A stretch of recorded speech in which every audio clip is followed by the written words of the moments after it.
پہلا سبق انسان کس فطرت پر پیدا ہوتا ہے۔ صحیح حدیث میں ہے، رسول کریم صلی اللہ علیہ وسلم نے فرمایا، ہر بچہ دین فطرت یعنی اسلام پر پیدا ہوتا ہے۔ یہ حدیث پاک بیان کرنے کے بعد حضرت ابو ہریرہ رضی اللہ تعالیٰ عنہ سورہ روم کی آیات 30 تلاوت کیا کرتے تھے۔ ترجمہ: اللہ کی بنائی ہوئی فطرت جس پر اس نے انسانوں کو پیدا کیا بدلی نہیں جا سکتی، یہی بالکل سیدھا اور درست دین ہے۔ علماء فرماتے ہیں کہ اس سے یہ نتیجہ اخذ ہوتا ہے کہ قرآن و حدیث میں جو ہدایت دی گئی ہیں وہ انسان کی فطرت کے مطابق ہے، اور ان پر عمل کرنے سے ہی انسان حقیقی خوشی حاصل کر سکتا ہے اور ہر قسم کی پریشانی سے بچ سکتا ہے۔ اور اگر ہم جانوروں کی فطرت کی بات کریں تو اللہ تعالیٰ کی تخلیق کی ہوئی ہر چیز کسی خاص و صفت سے پہچانی جاتی ہے جس کا تعلق اس کی فطرت یعنی نیچر سے ہوتا ہے، جس کو ہم اردو کے اندر اصلیت کہتے ہیں۔ مثال کے طور پہ شیر کی یہ فطرت ہے کہ خطرہ محسوس کرتے ہی وہ فوراً حملہ کر دیتا ہے، جبکہ بھیڑوں اور بکریوں کی یہ فطرت ہے کہ جب وہ خطرہ محسوس کرتی ہیں تو ڈر کر بھاگ جاتی ہیں۔ یعنی ہر جانور اپنی فطرت کے مطابق عمل کرتا ہے، اس کا کوئی عمل بھی اس کی فطرت کے خلاف نہیں ہوتا۔ دوسرا سبق انسان کا کیا مقام ہے۔ انسان کا اعلیٰ مقام ہے، اور یہ کس قدر حیرت کی بات ہے، گلاب کے پھول کو بے شمار خوبیاں کے باوجود وہ مقام، وہ فضیلت یا بڑائی حاصل نہیں جو اللہ تعالیٰ نے انسان کو عطا کی ہے۔ انسان کو اللہ تعالیٰ نے اشرف المخلوقات اور اپنا خلیفہ یعنی نائب بنائے، اور سورہ بقرہ کی آیات 30 میں ہے جس کا ترجمہ ہے، تمہارے رب نے فرشتوں سے کہا میں زمین میں ایک نائب بنانے والا ہوں۔ پھر سورہ صواد کی آیات نمبر 71 اور 72 میں ہے جس کا ترجمہ ہے، تمہارے رب نے فرشتوں سے کہا کہ میں مٹی سے ایک انسان بناتا ہوں، جب اس کو ٹھیک بنا چکوں اور اس میں اپنی روح پھونک دوں تو اس کے آگے سجدے میں گر جانا۔ پھر سورہ جاثیہ کی آیات 13 میں اللہ تعالیٰ نے انسان کو مخاطب کرتے ہوئے فرمایا، اور جو کچھ آسمانوں میں ہے اور جو کچھ زمین میں ہے سب کو اپنی طرف سے تمہارے کام میں لگا دیا ہے۔ ان آیات کو پڑھنے سے پتہ لگتا ہے کہ اللہ تعالیٰ نے ہمیں جو عزت بخشی ہے اور جو اعلیٰ مقام عطا کیا ہے، اور اس بات کا ثبوت ہے کہ اللہ تعالیٰ کو ہم سے بے پناہ محبت ہے، اور ہمیں بھی چاہیے کہ ہم اللہ تعالیٰ کی محبت کا جواب محبت سے دیں۔ تیسرا سبق انسان کی روح کا تعلق کس چیز سے ہے۔ انسان کی فطرت کا تعلق اس کی روح اور دل و دماغ سے ہے۔ قرآن مجید میں ارشاد ہے کہ اللہ تعالیٰ نے جب انسان کو بنایا تو اس میں اپنی روح پھونک دی، اسی لیے روح میں کوئی خامی نہیں ہوتی۔ انسان کا اللہ تعالیٰ سے بہت عظیم روحانی تعلق ہوتا ہے، صرف اسی وجہ سے۔ جتنا کوئی شخص اس تعلق کو پہچانتا ہے، اللہ تعالیٰ کے بتائے ہوئے راستے پر چلتا ہے یعنی قرآن اور سنت پر، اور اللہ تعالیٰ کی یاد کو بڑے خلوص اور محبت سے اپنے دل میں بساتا ہے، تو اس قدر ہی اس کے اندر روحانیت ہوتی ہے۔ چوتھا سبق انسان کی فطرت کا تعلق دل اور دماغ سے کیسے ہے۔ انسان دماغ سے سوچتا ہے اور اس کی سوچ دل پر اثر انداز ہوتی ہے۔ ہمیں صرف یہ دیکھنا چاہیے کہ سوچ کو کس طرح درست اور مثبت کیا جا سکتا ہے۔ جیسا کہ ہر کسی کو پتہ ہے کہ ہم جس سے بھی محبت کرتے ہیں ہم اسی انسان کے بارے میں زیادہ سوچتے ہیں، پھر یہ ہوتا ہے کہ دل اور دماغ پر اور ذہن پر بھی وہی چھایا رہتا ہے بندہ۔ اس سلسلے میں ہمیں قرآن مجید اور حدیث سے یہ رہنمائی ملتی ہے۔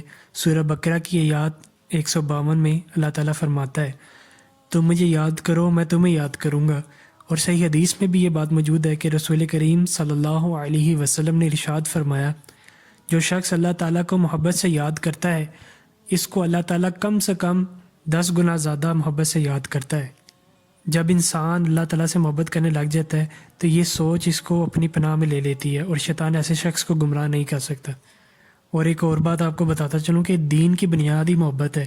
جب تک اللہ تعالیٰ اور رسول کریم صلی اللہ علیہ وسلم سے سب سے زیادہ محبت نہ ہو، انسان محبت نہیں کھلا سکتا۔ سورہ بقرہ کی آیات 165 میں ہے، مومن وہ ہیں جو اللہ تعالیٰ سے سب سے زیادہ محبت رکھتے ہیں، اور سورہ احزاب کی آیات 6 میں ہے، مومن وہ ہیں جو رسول کریم صلی اللہ علیہ وسلم سے اپنی جان سے زیادہ محبت رکھتے ہیں۔ ہمارے دل اور دماغ میں کوئی خرابی یا خامی نہیں ہوتی جب ہم بڑی محبت سے اللہ تعالیٰ کے بارے میں سوچتے ہیں اور دل کی گہرائیوں سے اللہ تعالیٰ کو یاد کرتے ہیں تو ہمیں حقیقی سکون حاصل ہوتا ہے۔ سورہ رات کی آیات 28 میں ہے، سنو اللہ کی یاد ہی سے دل چین پاتے ہیں، اور دوسرا یہ کہ اللہ تعالیٰ کے احکام کی پیروی کرتے ہوئے نیک عمل کرنے سے ہمارا جو ضمیر ہے یعنی ہمارا دل اور روح جو ہے وہ مطمئن ہوتے ہیں۔ پانچواں سبق انسانی نفس کے بارے میں سورہ شمس کی آیات 7 سے 10 میں اللہ تعالیٰ کا ارشاد ہے کہ نفس کو ٹھیک بنایا، پھر اس کو برے کاموں اور پرہیزگاری کی سمجھ دی، بے شک جس نے اس کو پاک رکھا وہ مراد کو پہنچا، اور جس نے اس کو خاک میں ملا دیا وہ نامراد ہوا۔ نفس کے تعلق جو ہے وہ دماغ یا ذہن سے ہوتا ہے۔ ذہن سے مراد سوچنے سمجھنے یا یاد کرنے کی صلاحیت کو کہتے ہیں۔ اچھی اور جو بری خواہشات ہوتی ہیں انسان کے اندر، اس کا مرکز جو ہوتا ہے وہ انسان کا نفس ہوتا ہے۔ جیسا کہ میں نے ابھی سورہ شمس کی جو آیات آپ کے سامنے ترجمہ کی ہے، اللہ تعالیٰ نے انسان کے نفس یعنی دماغ یا ذہن کو یہ صلاحیت دے رکھی ہے کہ وہ اچھے اور برے میں تمیز کر سکے۔ سورہ قیامہ کی آیات 14 سے 15 میں ہے کہ انسان خود ہی اپنے نفس پر پوری نگاہ رکھتا ہے، اگرچہ کتنے ہی اپنی طرف سے عذر پیش کرے، یعنی وہ جانتا ہوتا ہے کہ اچھے کام کر رہا ہے یا برے کام کر رہا ہے۔ 6واں سبق، انسان اتنی اچھی تخلیق کے باوجود گناہ اور برے کام کیوں کرتا ہے؟ سوچنے کی بات تو ہے کہ اتنی اچھی تخلیق کے باوجود انسان گناہ اور برے کام کیوں کرتا ہے، جن کے باعث وہ دنیا میں طرح طرح کی تکلیفوں اور پریشانیوں میں مبتلا ہو جاتا ہے، اور یہی آخرت میں وہ جنت کی نعمتوں سے محروم ہونے کی وجہ بنتی ہیں۔ اس کے پیچھے جو وجہ ہے وہ فکر و عمل کی وہ آزادی ہے جو اللہ تعالیٰ نے انسان کو عطا کی ہوئی ہے، کہ یعنی کہ انسان کو اختیار ہے کہ وہ دوسروں سے بھلائی کرنے کا بھی سوچ سکتا ہے اور برائی کرنے کا بھی سوچ سکتا ہے۔ انسان کو آزادی دینے کے بعد اس کی رہنمائی کے لیے اللہ تعالیٰ نے الہامی کتابیں نازل فرمائی، جن میں آخری کتاب قرآن مجید جو کہ ہمارے نبی صلی اللہ علیہ وسلم پر نازل فرمایا گیا۔ دوسری طرف شیطان کو اس بات کی اجازت دی گئی کہ وہ لوگوں کو گمراہ کر سکے۔ سورہ سواد کی آیات 82 سے 83 میں ہے، کہنے لگا کہ مجھے تیری عزت کی قسم، میں ان سب کو گمراہ کروں گا سوائے ان کے جو تیرے خالص بندے ہیں، یعنی جو اللہ تعالیٰ سے محبت رکھتے ہیں، اس کی عبادت کرتے ہیں، جن کے دل اللہ کی یاد سے منور ہیں اور جو اللہ تعالیٰ کے احکام پر چلتے ہیں۔ انسان کو جو فکر و عمل کی آزادی دی گئی ہے نا، وہ اس کے لیے بہت بڑی آزمائش ہے۔ وہ اس لیے کہ انسان اگر اللہ تعالیٰ کا خالص اور فرما بدار بندہ بن کر رہتا ہے، نیک عمل کرتا ہے اور اس کا دل اللہ کی محبت سے سرشار رہتا ہے، تو وہ یقیناً فرشتوں سے افضل ہے، کیونکہ فرشتوں کو تو برے کام کرنے کی آزادی ہی نہیں ہے۔ اور اگر انسان اپنی فطرت سے جو دین اسلام پر تخلیق کی گئی ہے کے خلاف برے عمل کرتا ہے تو وہ جانوروں سے بھی بدتر ہے، کیونکہ جانور بھی اپنی فطرت کے خلاف عمل نہیں کرتے۔ مثال کے طور پر گدھا تکلیف اٹھا لیتا ہے لیکن اپنی فطرت کے مطابق صبر کا دامن جو ہے وہ ہاتھ سے نہیں جانے دیتا، نہ چیختا ہے چلاتا ہے، نہ اللہ تعالیٰ سے شکوہ کرتا ہے، بلکہ قرآن مجید کی روح سے وہ اللہ تعالیٰ کی حمد و ثنا کرتا ہے۔ 7واں سبق، انسان کا مقصد حیات کیا ہے؟ اگر آپ فکر و عمل کی آزادی کو اگر غلط کاموں میں استعمال کرتے ہیں تو اس کی وجہ سے یہ ہوگا کہ آپ اپنی مقصد حیات سے دور ہو جائیں گے، یعنی جس کے لیے اللہ تعالیٰ نے آپ کو تخلیق کیا ہے یا تو آپ اسے ناشنا ہو جائیں گے یا اسے فراموش کر بیٹھیں گے۔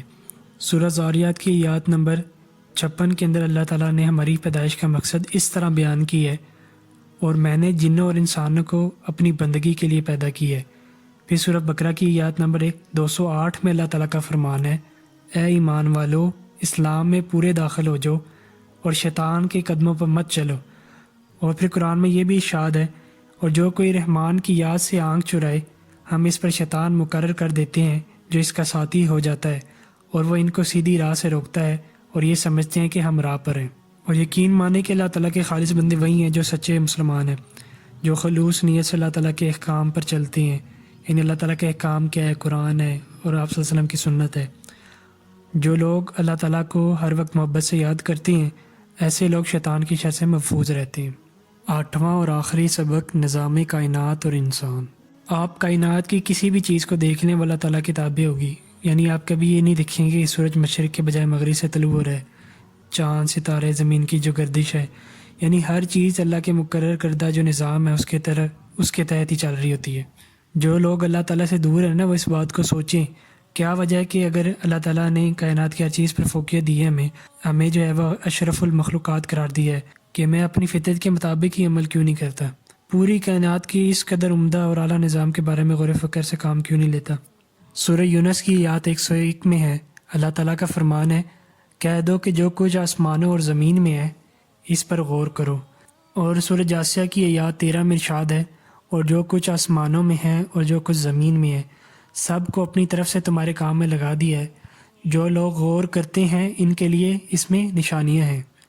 کس قدر افسوسناک بات ہے کہ اعلیٰ ترین مقام پر فائز ہونے کے باوجود انسان نظام کائنات میں خرابی اور بد نظمی کا باعث بنتا ہے اور دنیا میں اپنی تباہی اور بربادی کا راستہ اختیار کرتا ہے اور آخرت میں جہنم میں جانے کا اہتمام کرتا ہے۔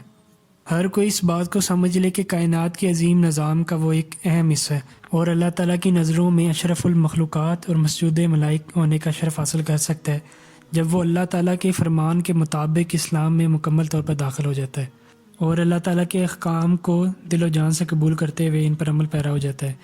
یہی اسلام کی روح ہے، یہی فلاح اور کامیابی کا راستہ ہے اور یہی راہ نجات ہے۔